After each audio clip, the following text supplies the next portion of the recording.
네, 이번 한 주간도 성령 충만하시고 또 행복한 한 주간의 삶이 되시기를 축원합니다. 오래된 이야기입니다. 미국의 한 부흥사가 하루는 버스를 탔는데 어떤 아주머니가 아이들을 그냥 잔뜩 데리고 탄 겁니다. 그런데 그 아이들을 이렇게 봤더니 한 아이는 아주 아이가 그냥 계속해서 억지를 부리는 그런 모습이 있었고요. 또 한 아이는 아예 그냥 들어 누워서 떼를 쓰는 아이가 있었습니다. 그리고 그 또 한 아이는 봤더니 고래고래 그냥 소리를 지르고 고함을 지르는 그런 아이가 있었고요. 또 한 아이는 가만히 있지를 않고요. 버스 안을 그냥 완전히 뛰어다니면서 그렇게 이 버스 안의 상황을 난장판으로 만드는 그 아이들이 함께 탄 겁니다.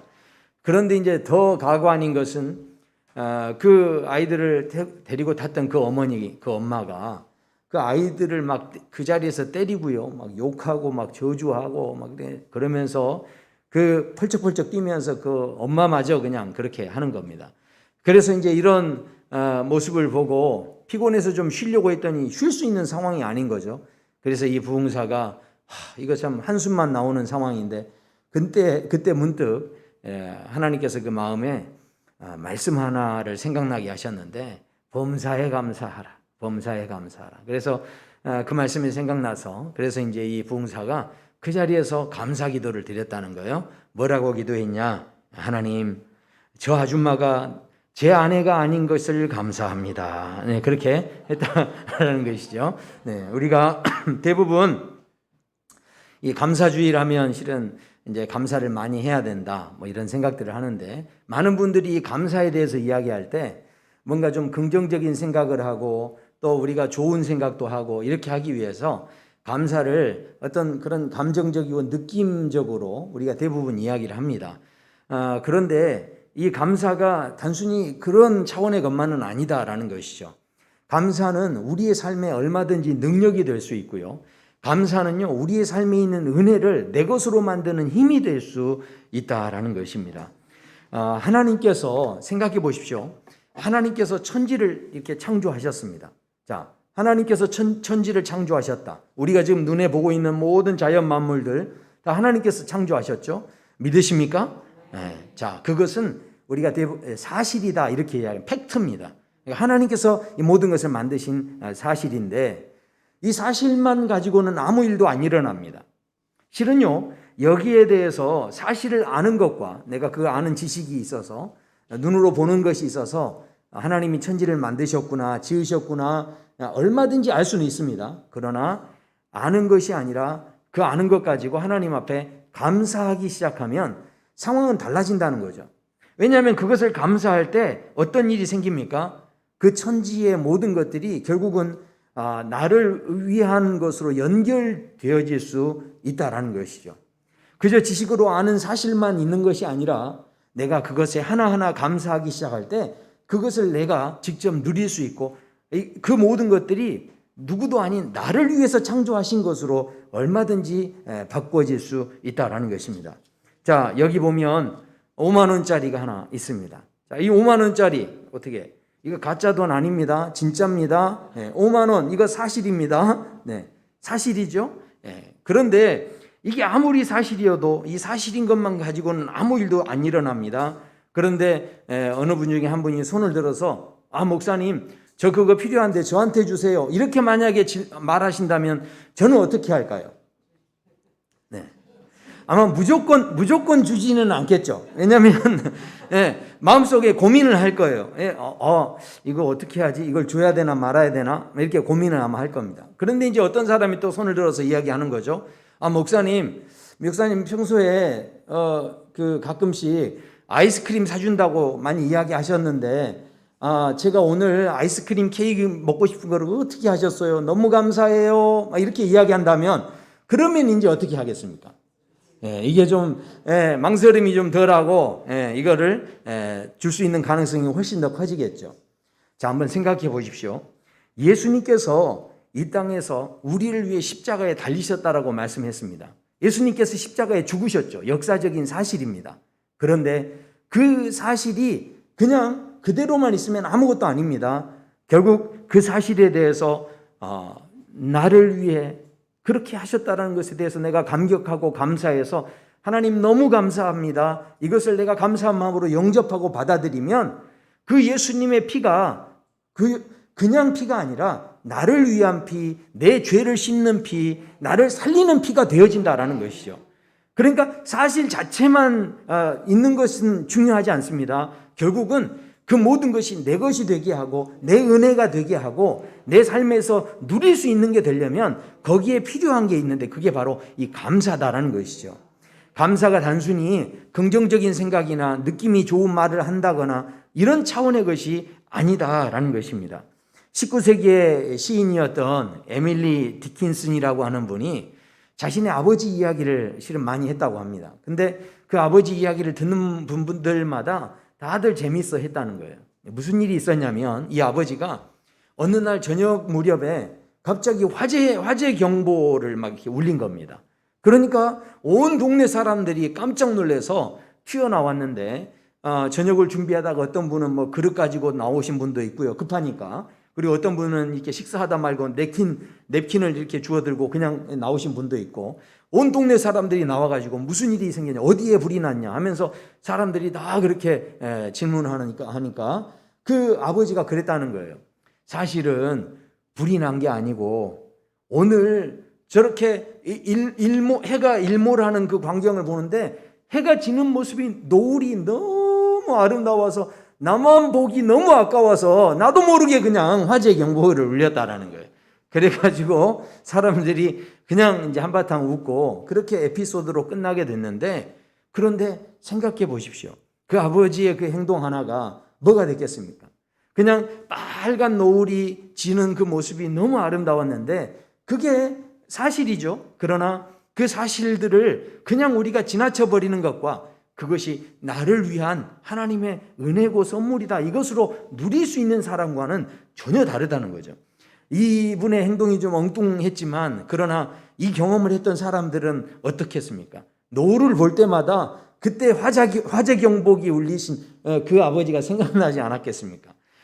우리가 인생을 살아가는 데 있어서 다시 한번 하나님께서 우리에게 주셨던 이 선물들을 제대로 이렇게 받는 사람, 선물에 대해서 정말 고마워하고 감사의 표시를 제대로 할 수 있는 사람은 어떤 사람이겠습니까? 결국은 그 받은 것에 대해서 누릴 줄 알고 기뻐할 줄 알고 그것에 대해서 잘 아름답게 사용할 수 있어야 선물 받은 사람의 온전한 모습이 될 수 있다는 것이죠. 오늘 우리가 읽은 본문의 말씀을 보면요, 이 본문이 상당히 좀 특이합니다. 왜냐하면 읽었던 이 본문의 내용들 속에 보면 이게 잘 안 움직이네요. 그리스도의 평강이 너희의 마음을 주장하게 하라 이렇게 하시면서 이 감사하는 자가 되라, 감사하는 마음으로 하면서 각 절마다 이 감사라는 말이 계속해서 반복이 되어 있다는 것이죠.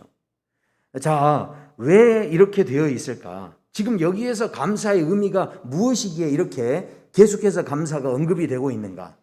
우리가 이 골로새서 1장 전체를 3장 전체를 다시 한번 좀 볼 필요가 있는데 이 감사를 왜 지금 이렇게까지 표현하고 있는가 하는 것이죠.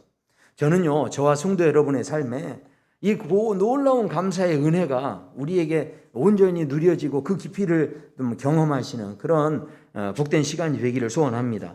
그래서 3장 1절부터 보시면 그렇게 돼 있어요. 그러므로 너희가 그리스도와 함께 다시 살리심을 받았으면, 너희가 이제 예수님을 믿고 하나님의 자녀로서 하나님의 백성으로 너희가 이제 살게 되었다고 한다면 하면서 두 가지를 강조하는데 뭘 강조하냐면 너희의 옛사람을 다 벗어버리라는 거죠.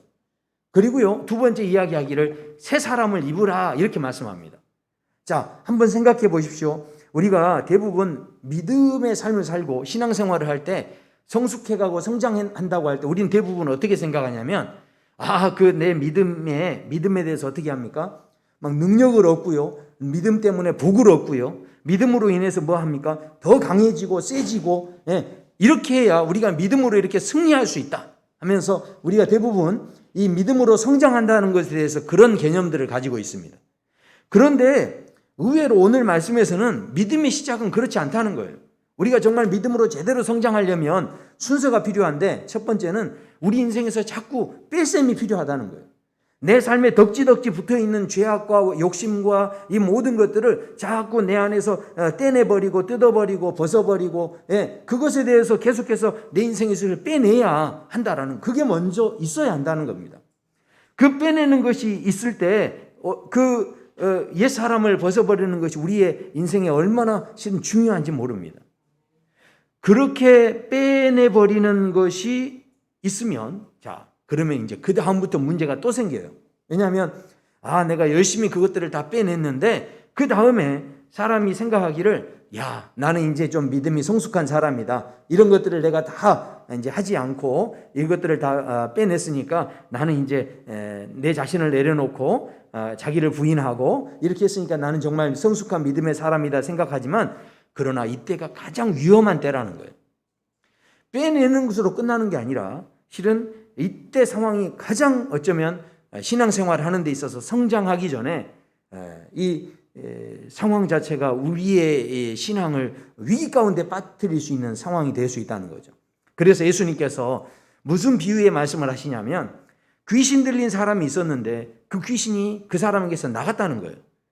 그래서 그 사람이 자신의 그 마음을 청소하고 깨끗이 정리하고 그렇게 했더니 나갔던 귀신이 돌아다니다가 쉴 곳을 얻지 못하고 다시 그 사람에게 와서 봤더니 그 사람의 집이 깨끗이 청소가 되어 있는 거예요. 그러니까 이 사람이 더 악한 귀신 7을 데려와서 그 자리에 들어감으로 인하여서 그 사람의 나중 형편이 전보다 더 못해지게 되는 이런 상황이 되어졌다라는 것이죠. 그렇기 때문에 우리의 믿음의 이 과정은, 우리가 정말 신앙생활할 때 우리가 잘 성장하고 또 성숙하고 이렇게 되려면 내 인생에서 뭔가를 자꾸 빼내는 것으로만 끝나는 게 아니라 내 삶에 나를 이제 지키시고 나를 이끌어 주시는 주인을 모셔드려야 한다는 거죠. 내 인생을 이끌어 주시는 그 새로운 주인, 그 주인 되시는 예수 그리스도를 내가 모셔드릴 때, 그때 그 믿음의 과정이 이제 더 성숙할 수 있는 과정으로 나아가는 길이 된다라는 것입니다.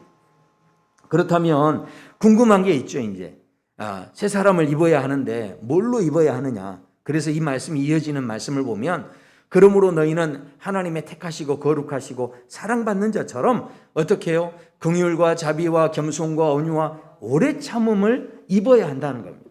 그런데 이 말씀을 보면 많은 분들이 오해하기를, 그래서 좀 겸손해야 돼, 그래서 교회 다니면 좀 온유해야 돼, 이렇게 생각하시는데, 인간적으로 우리가 노력해서 윤리적으로 저렇게 잘 살아서 우리가 옷을 입는 지금 그런 차원을 말씀하고 있는 게 아닙니다. 절대로 우리가 저렇게 해서 저런 열매를 맺을 수가 없다라는 거죠. 내 삶의 주인이 되시는 예수님이 내 안에 계시면요, 실은 저것에 대한 열매가 맺혀질 수밖에 없다는 겁니다. 그래서 이어지는 말씀에서 이것을 좀 더 자세히 설명하는데 13절에 보면 이렇게 말씀하죠. 누가 누구에게 불만이 있거든 서로 용납하여 피차 용서하되.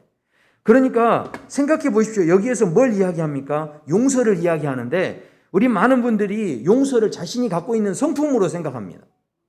지금 많은 분들이 용서하는 것은, 내가 그래도 참을성이 있기 때문에 내가 용서하는 거야. 대부분 다 이런 생각을 갖고 있습니다.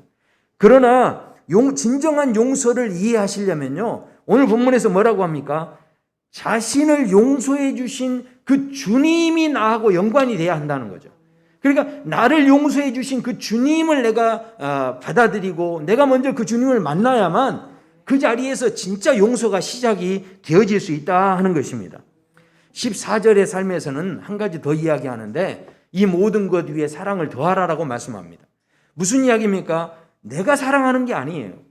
결국은 나를 사랑하신 그 주님이 나를 너무 사랑하시는데 그 주님을 따라 내가 사랑하는 거죠. 그러니까 생각해 보십시오. 내가 자기를 부인하지 않고 자기를 사랑하는 마음으로 내가 감사를 하기 시작하면요, 그 감사는 어떤 감사겠습니까? 다른 사람은 어찌됐든 나한테만 좋으면 감사해요. 근데 나한테 안 좋은 일이 생기면 거기서는 절대 감사를 찾을 수 없죠. 그러나 자기를 부인하고 자기를 내려놓고 감사를 할 줄 아는 사람은 하나님께서 지금 어려운 상황이 돼서도 거기서도 감사를 찾아내는, 왜냐하면 하나님께서 내 삶의 주인이시기 때문에 나를 온전한 길로 인도하신다는 그 믿음 안에서 얼마든지 감사가 된다는 거죠. 좋은 일뿐만 아니라 나쁜 일까지도 감사할 수 있는 것은 바로 내 자아를 내려놓을 수 있을 때 이게 가능한 겁니다. 지금 신앙이 성장할 때 지금 이 흐름을 보면 우리가 예수 그리스도를 믿고 그 다음에 옛사람을 벗어버리고 그 다음에 내가 내 삶의 주인이 되시는 예수 그리스도를 내가 모셔드릴 때 우리가 온전하게 어떻다는 겁니까? 지금 긍휼도 자비도 겸손도 온유도 내 힘으로 하는 게 아니라 결국 내 안에 주님이 계시기 시작할 때 이 열매들이 맺혀진다는 겁니다. 사과가요. 사과가 열매가 맺혀가지고 이게 사과나무가 아닙니다. 사과나무니까 사과 열매가 맺히는 거예요. 생각해 보십시오. 진짜 감사는요, 감사한 일을 찾아서 내가 감사하는 게 감사가 아니에요. 아유, 이 어려운 중에도 내가 어떻게든 내가 감사하겠다. 감사 일을 찾아서 감사다. 아니요, 진짜 감사는 뭐냐면 감사나무니까 감사가 나오는 거예요.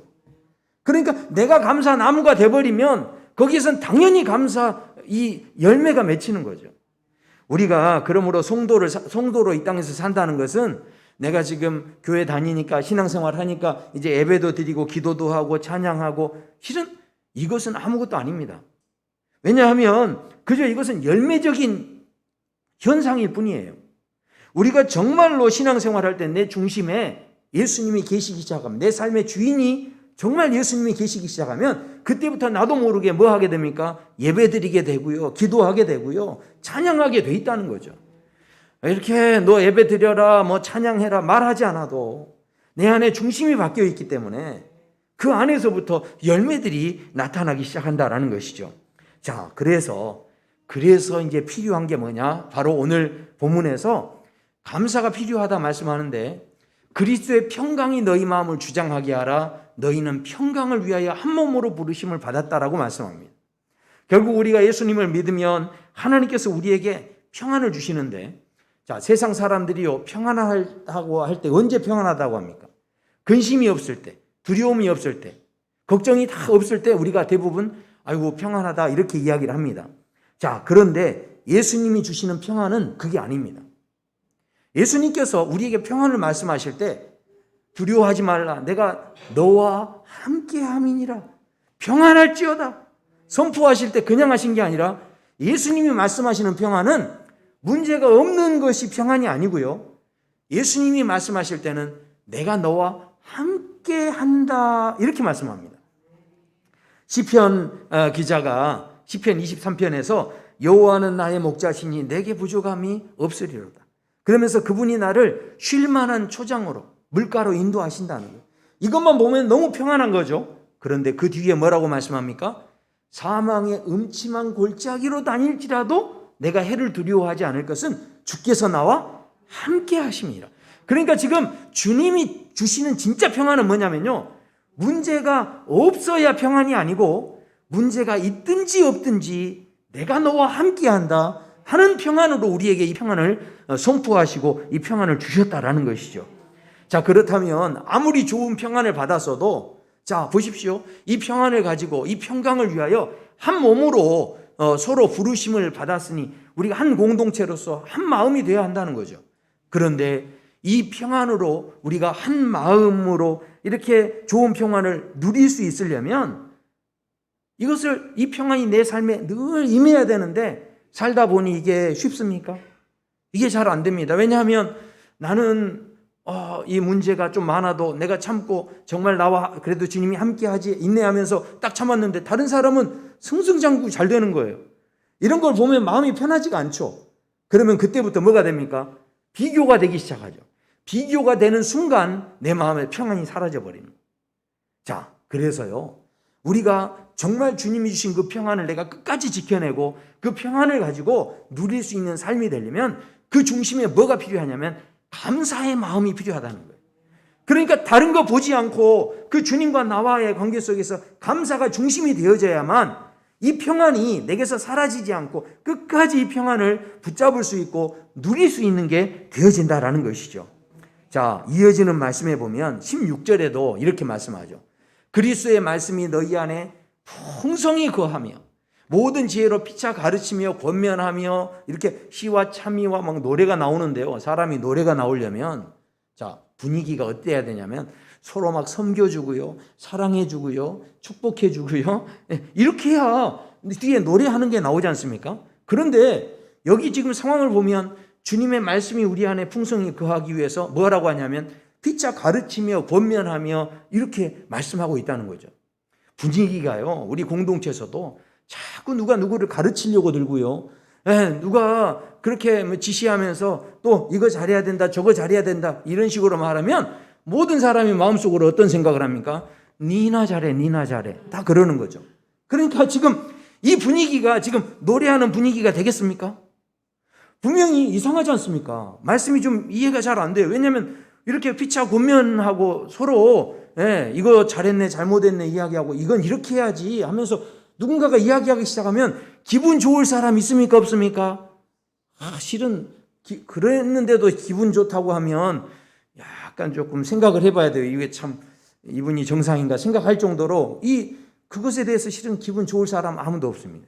그런데요, 놀라운 것은 그래서 감사가 필요하다는 거예요. 왜냐하면 감사함으로 받으면 버릴 것이 없다라는 마음의 중심을 가진 사람은 누가 뭔가를 가지고 나를 가르치려고 할 때 마음속에 무슨 생각을 하겠습니까? 하나님께서 오늘은 저 사람을 세워서 나에게 말씀을 주시려나 보구나.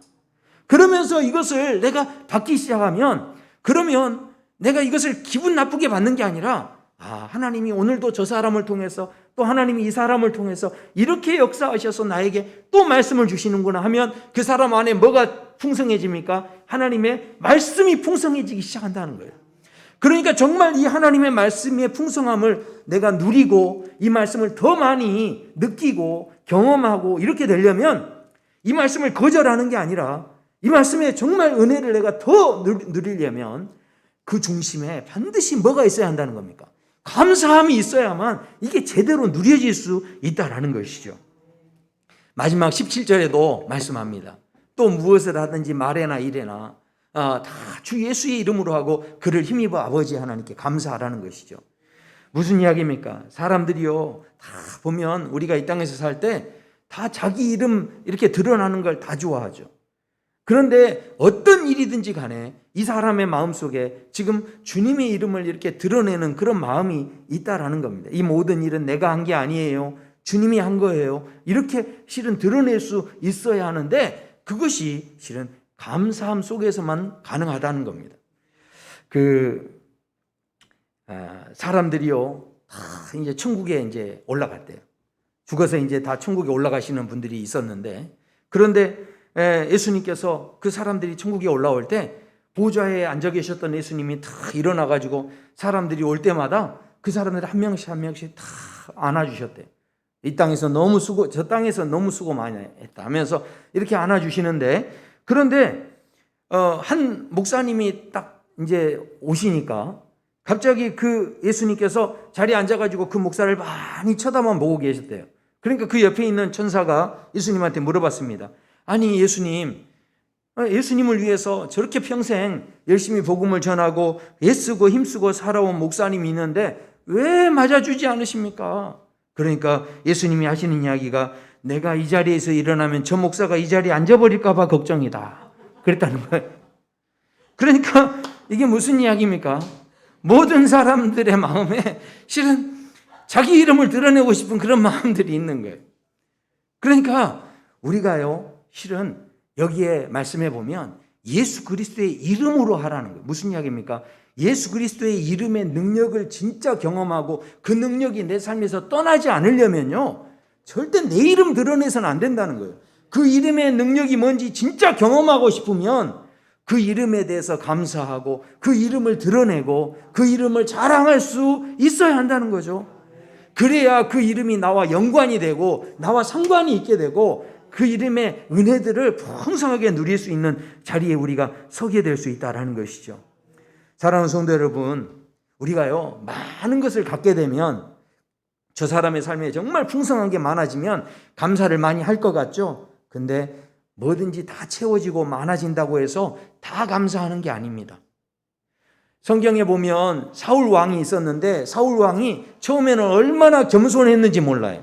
얼마나 하나님께서 축복하셔서 나라가 사울 왕이 딱 세워지자마자 온 그 사람들 이 전쟁에 나갈 때마다 승리하게 하시고요. 하나님께서 막 은혜를 베푸세요.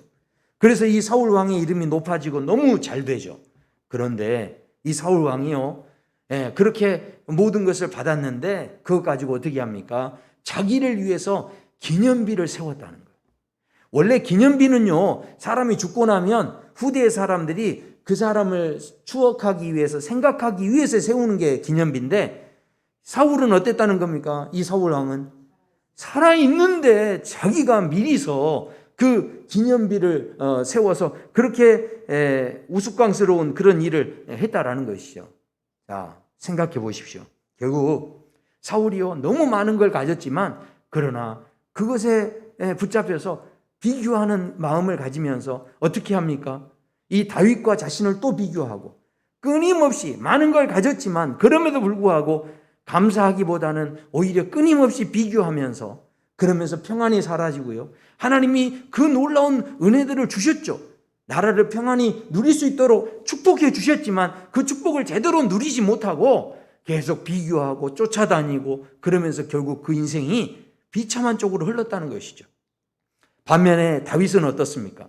어려운 중에 있었지만 다윗은 끝까지 하나님 앞에 감사하는데 하나님께서 그 감사한 다윗의 삶을 더 축복하셔서 나중에 보면 사무엘하의 7장에 보면 이 사람의 삶에 하나님께서 평안히 살게 하신 그런 은혜를 주셨다는 거예요.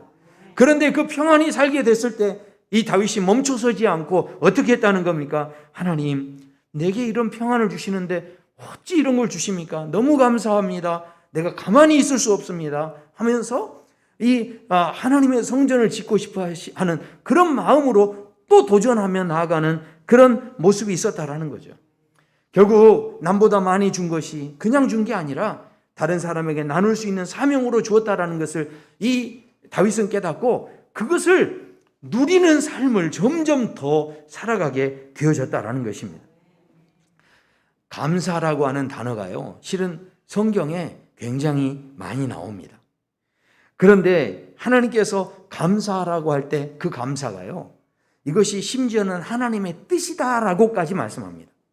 데살로니가 전서 5장에서는 그래서 범사에 감사하라, 이것이 그리스도 예수 안에서 너희를 향하신 하나님의 뜻이니라. 그런데 이 말씀이 여기에서만 끝나지 않습니다. 왜 감사하겠습니까? 감사한다는 것은 하나님의 뜻이 지금 이 땅 가운데서 펼쳐지고 있다는 것이죠.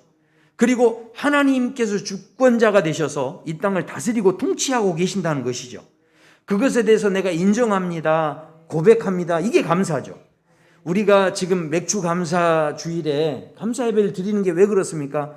처음 열매를 주님께 드립니다. 이 모든 것의 시작, 이 모든 것을 다스리는 분은 하나님이십니다. 이 열매를 얻게 하신 분도 하나님이십니다. 고백하는 거죠. 그 고백에다가 하나님이 어떻게 하신다는 거예요. 그 처음 것을 하나님 앞에 드리고 감사할 때 하나님께서 그 감사에 더 큰 감사와 이 자라게 하심을 허락하신다라고 도전하고 계시죠. 오늘 이 데살로니가 전서 5장에서도 그래서 범사에 감사하라 이렇게 말씀하는데, 놀랍게도 이 말씀은요, 여기에서 이렇게 끝나지 않습니다. 하나님의 뜻이다 하고 마무리 짓는 게 아니라 이어지는 말씀에 보면 그래서 성령을 소멸하지 말라는 거예요. 그러니까 뭡니까? 우리가 이 감사를 가지고 느낌적으로만 내가 긍정적인 생각으로 감사합니다, 하나님 나를 잘 돌봐주셨죠, 이 정도로 끝내는 게 아니라 하나님 앞에 도전해야 한다는 거죠. 이 감사를 가지고 받은 은혜를 내 것으로 만들어야 되고요, 이 감사를 능력으로 사용할 수 있어야 한다는 거예요. 그래서 그 능력을 사용하는데 뭡니까? 악은 어떤 모양이라도 버리고 내 안에서 계속해서 성령이 소멸되지 않도록 감사를 도전하며 나아갈 때 결국은 24절에 뭐라고 말합니까? 너희를 부르시는 이는 미쁘시니 그가 또한 이루시리라. 아멘. 그것에 대한 모든 역사를 이루시는 분이 결국은 하나님이시다 하는 것입니다. 결국은요, 빛이 임하면 어둠이 물러가듯이 감사하는 순간 성령의 빛이 임하고 우리의 삶 가운데 마음의 어둠이 물러가게 하시고 모든 일을 이루시는 하나님의 은혜가 있다라는 것입니다. 아무리 문제와 고난이 커도요, 우리가 다시 한번 생각해야 할 것이 있습니다. 이 스펄저 목사님이라는 분이 계시는데 이분은 설교만 잘하신 게 아니에요. 실제로 이분의 삶에서 실제로 많은 기적을 경험했고요, 많은 은혜들을 이분은 체험하신 분이에요. 그런데 그분이 무슨 이야기를 하시느냐? 이렇게 말씀하십니다. 받은 축복을 감사하면 축복이 연장되고 당한 불행을 감사하면 불행이 끝난다. 그러니까 이 감사를 단순히 감정적으로 내가 긍정적인 생각을 갖자의 차원이 아니고 이 감사로 하나님 앞에 도전했다는 거죠.